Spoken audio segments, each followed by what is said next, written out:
Hi, welcome to the Simply Slay Life podcast. I'm Rochelle, or affectionately known as Shell. So let's jump into it, guys.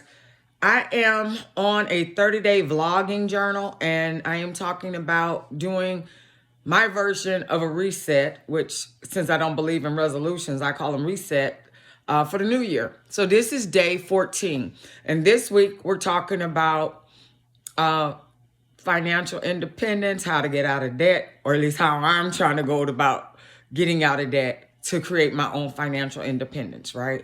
So, yesterday we discussed how I'm trying to work to pay my monthly bills so that I don't always feel like I'm constantly living to work and not working to live. And the tips that I use to try to help me to do that. So today I'm going to talk about for day 14 on my reset, what I'm doing to try to help get my credit card bills paid off, so that I can go ahead and make sure I have more money toward my fire that I'm on the journey to. Which fire, for those that don't know, is financial independence, retire early. Because I know y'all have heard me enough say, I ain't trying to work till I got one foot in the grave. I'm trying to get out of here soon and early on my job and enjoy life. So for my credit cards, what I am doing, I know everybody, you either have the methods where you could do the large to small, with like your highest interest rate to the smallest interest rate, or the largest amount to the smallest amount, or you could do the lowest credit card payments up to the highest credit card payments. So you would pay off all the lower credit cards first and then work your way up to the largest.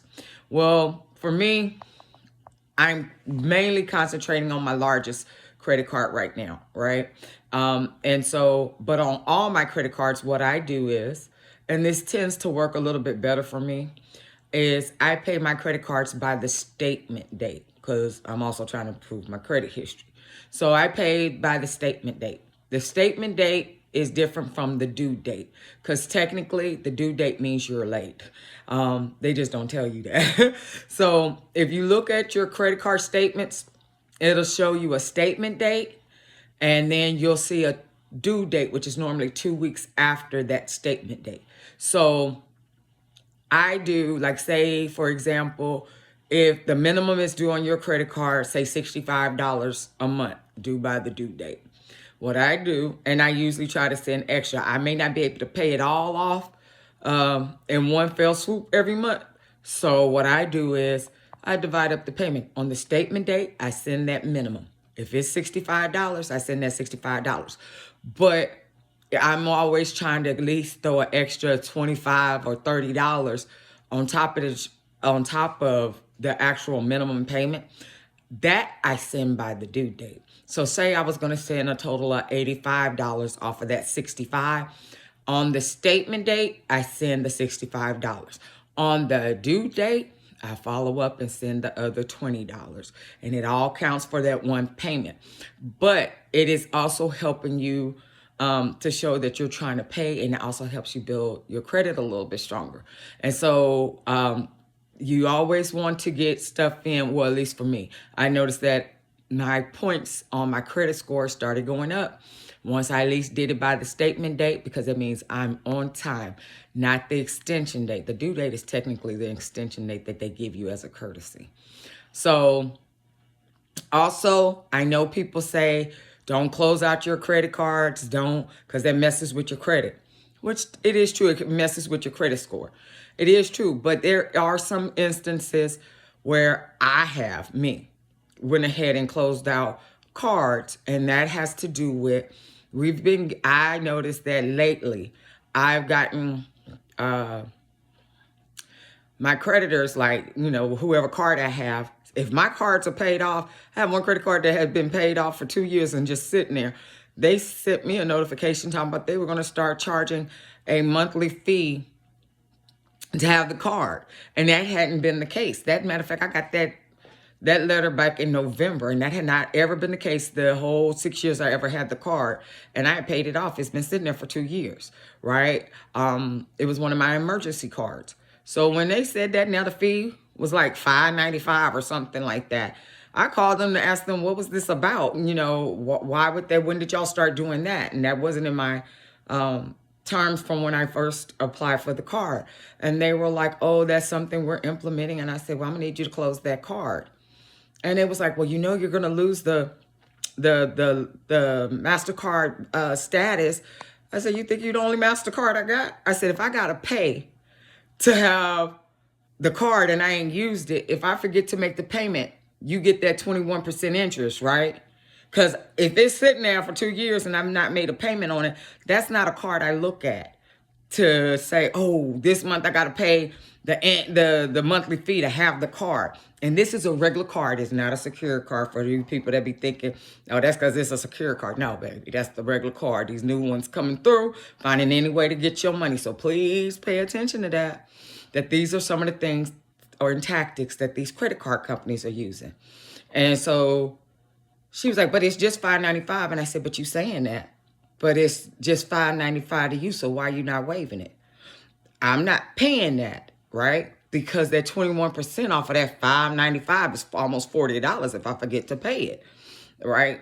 And so she got real quiet. I said, so please close that card.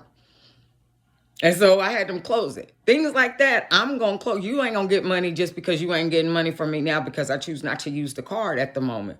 And slipping in a little fee, and if you are not the person to stay on a basically a $6 fee like that because you ain't used the card, yeah, they're going to come for you and try to get interest off you.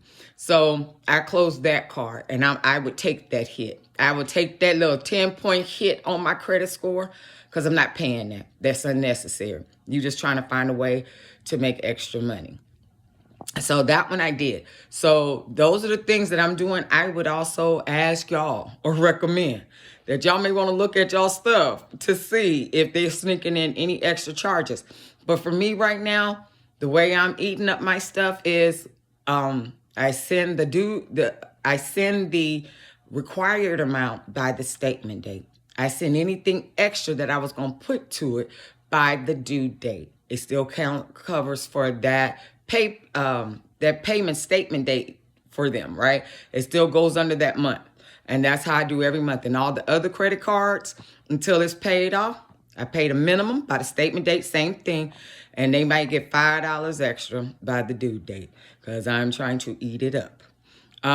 Let me know what y'all are doing to try to get y'all's credit cards under control, and what have y'all found helpful to eat down that credit card debt to try to help you. Or also let me know if this is something you would like to try to do, or you hadn't never thought to pay the statement date or the due date, or you didn't even know that was something that was doable, right?